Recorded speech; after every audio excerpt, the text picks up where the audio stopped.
के बाद छत्तीसगढ़ की खबरों में आपका स्वागत है। मैं हूं आपके साथ सौरभ। कलेक्टर एवं जिला निर्वाचन अधिकारी डोमन सिंह ने कलेक्टर सभा कक्ष में मरवाही विधानसभा उपचुनाव 2020 के संबंध में मीडिया प्रतिनिधियों की बैठक आयोजित कर मीडिया प्रमाण एवं अनुवीक्षण समिति, पेड न्यूज सहित भारत निर्वाचन आयोग के अन्य दिशा निर्देशों के संबंध में विस्तार से जानकारी दी। जिला निर्वाचन अधिकारी ने भारत निर्वाचन आयोग द्वारा दिए गए दिशा निर्देशों के संबंध में जानकारी देते हुए कहा कि मीडिया को राजनीतिक दलों, अभ्यर्थियों, मतदान प्रक्रियाओं के बारे में जनता को वास्तविक सूचना देने का प्रयास करना चाहिए। सर्वविदित है, विधानसभा उपनिर्वाचन मरवाही की तैयारी चल रही है और जो मीडिया से संबंधित जो प्रावधान है, प्रेस से संबंधित जो प्रावधान है, उसके बारे में हम लोग एक सामान्य जानकारी देना चाह रहे थे और इसीलिए आज सभी को हम लोगों ने आग्रह किया था कि जो अभी कुछ नए कोविड के संदर्भ में जो निर्देश हैं वो, मतदान के संबंध में जो निर्देश है वो, और क्या तैयारी है हमारी, और हम मीडिया से सहयोग की भी अपेक्षा रखते हैं। इन सभी बातों को लेकर हम लोगों ने आज ये बैठक रखा। केंद्र सरकार की नई कृषि कानून के खिलाफ छत्तीसगढ़ की भूपेश बघेल सरकार ने मोर्चा खोल दिया है। नए कानून के विरोध में कल कांग्रेस भवन में पैदल मार्च निकालकर महामहिम राज्यपाल को कांग्रेस के प्रतिनिधि मंडल राष्ट्रपति के नाम ज्ञापन सौंपेंगे और केंद्र सरकार की 3 नए कृषि संबंधित कानून को वापस लेने की मांग भी करेंगे।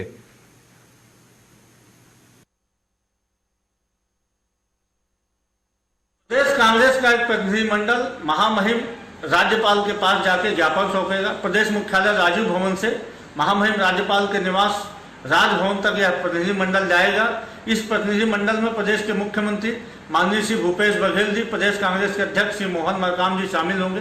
प्रतिनिधिमंडल महामहिम राष्ट्रपति के नाम राज्यपाल महोदया को ज्ञापन सौंपकर यह मांग करेगा कि जो केंद्र सरकार ने कृषि संबंधित 3 काले कानून बनाए हैं, इन काले कानूनों को वापस लिया जाए ताकि इस देश की खेती व्यवस्था को, किसानी व्यवस्था को बचाया जा सके, किसानों की आर्थिक बदहाली से बचाया जा सके, देश की खेती को बर्बाद होने से बचाया जा सके। केंद्र की मोदी सरकार के द्वारा किसानों के हित में, कृषकों की मजबूती के लिए जो बिल लाया गया है, जो अब कानून का स्वरूप पा चुका है, ऐसे बिल के विरोध में कल कांग्रेस पदयात्रा करने वाली है। मुझे ऐसा लगता है कि कांग्रेस को मालूम है कि वो इस बिल का, इस कानून का विरोध करेगी तो भी उसका कोई परिणाम निकलना नहीं है, केवल राजनीतिक हितों की पूर्ति करना है।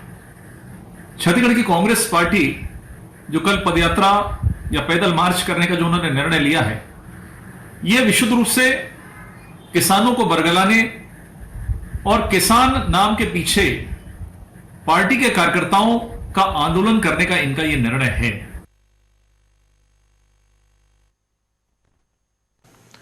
बलौदाबाजार जिला के कसडोल ब्लॉक में कोरोना संक्रमण के तादाद को देखते हुए CMHO सोनवानी के दिशा निर्देश के बाद कसडोल में कोविड केयर सेंटर बनाया गया ताकि संक्रमित लोगों का उपचार किया जा सके।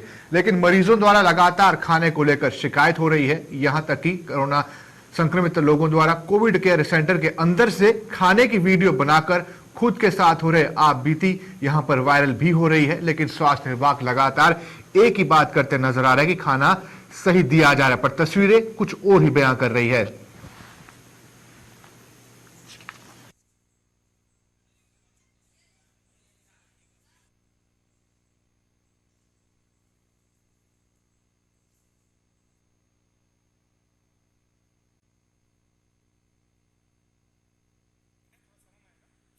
को कहना चाहूँगा कि कल रात को 7:30-8 बजे के बीच में मेरे पास भी फ़ोन आया था और उनके द्वारा बताया गया कि यहाँ खाना बहुत ही गंदा टाइप से दिया जा रहा है।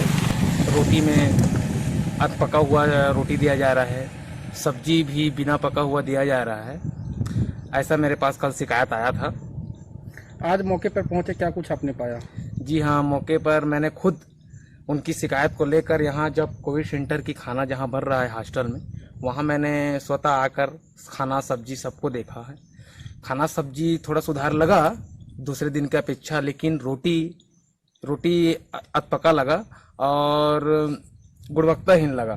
तो मैं तत्कालिक जो खाना बनाने वाले उनको बोला कि खाना वाना तरीका से बनाया जाए और रोटी को भी अच्छा दिया जाए। देखिए, आप एक जिम्मेदार नागरिक है, पार्षद कचरो नगर पंचायत से, इसको लेकर और क्या कुछ शिकायत या फिर आप मांग करेंगे? जी हाँ, और मेरे को सुनने को मिला है कि स्वास्थ्य कर्मचारी जो वहाँ वर्तमान में सामुदायिक स्वास्थ्य केंद्र में पदस्थ हैं, पैकरा एक हैं, उनके द्वारा यह संचालित किया जा रहा है। और देखा जाए तो स्वास्थ्य कर्मचारी ही स्वास्थ्य का ठेका देना और उनके द्वारा ही संचालित करना एक संदेह से परा है। ऐसा नहीं होना चाहिए, और अगर ऐसा है तो बिल्कुल संदेह के घेरे में ये बात आती है।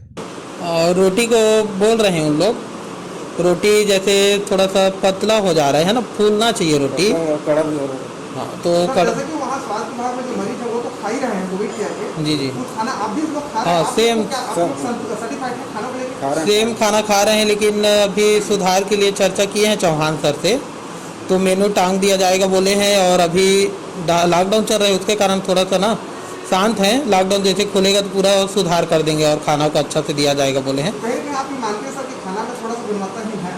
हाँ, थोड़ा सा तो है, उसको तो मानना पड़ेगा। हाँ, कितनी सब्जी आप लोग को दी जा रही है सुबह और रात में? सुबह 2 सब्जी रहता है और रात में भी जो है कोई कोई दिन 2 सब्जी, कभी कभी 1 आध सब्जी, बाकी 2 ही सब्जी तो दे रहे हैं यहाँ।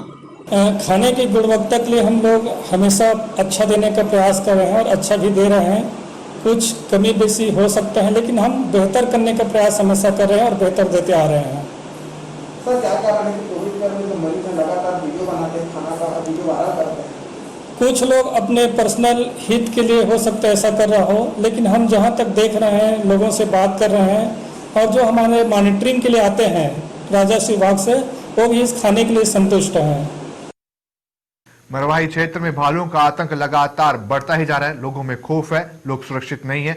अगर यहां पर घटना की बात की जाए तो 8 बजे घर में घुसकर एक भालू ने ग्रामीण इलाका था वहां पर हमला कर दिया घर में घुस के, जिसमें गंभीर रूप से घायल युवक को गांव वालों की मदद से और 112 के माध्यम से इलाज के लिए जिला अस्पताल भेजा गया। और इससे पहले भी कई ग्रामीण लोग भालू के हमले का शिकार हो चुके हैं।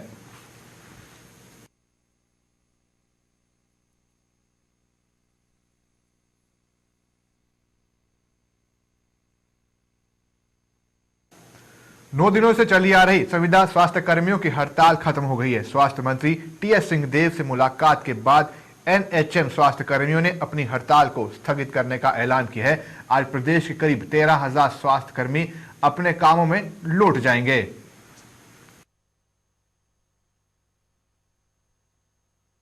एनएचएम के प्रतिनिधियों के साथ आज फिर से बात हुई है। राष्ट्रीय उनके प्रतिनिधि अध्यक्ष रजा जी भी आए हैं, प्रांतीय उनके साथी भी हैं, और हम सबको खुशी होगी यदि सभी साथी मिलकर स्वास्थ्य विभाग के स्कीम के काम आगे भी जैसा संभालते रहे हैं संभालेंगे, जिम्मेदारियां संभालेंगे। इनके संदर्भ में इनकी जो ज़रूरतें हैं इनके बारे में भी बात हुई है, और हम लोग प्रयासरत रहे ही हैं। घोषणा पत्र अपनी जगह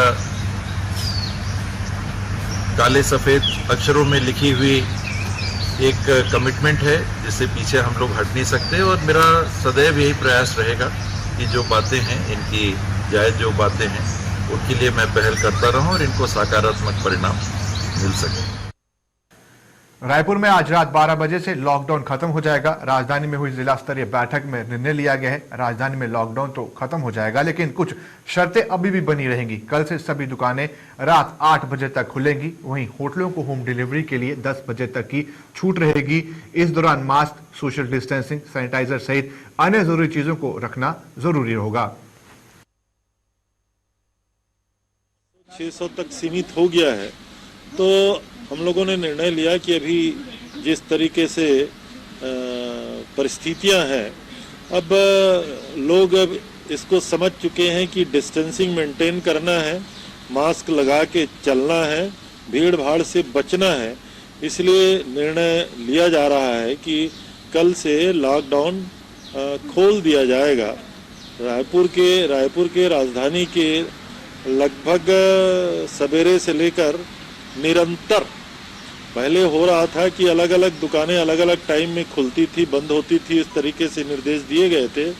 आज हमने कहा है कि इसमें लोगों की जिस समय खोलने की होती है उस समय भीड़ लोग कर लेते हैं, इसलिए निर्णय लिया गया है कि लगभग निरंतर सवेरे से लेकर के 8 बजे तक सभी प्रकार की दुकानें खुली रहेंगी और जो ऑनलाइन सप्लाई का जो चेन है उसको उसके बाद भी 10 बजे रात तक प्रारंभ रखा जाएगा। चलिए इसी के साथ छत्तीसगढ़ी खबरों में यहीं पे विराम लगाते हैं। बाकी देश और दुनिया की तमाम खबरों के लिए आप बने रहें हमारे साथ। देखते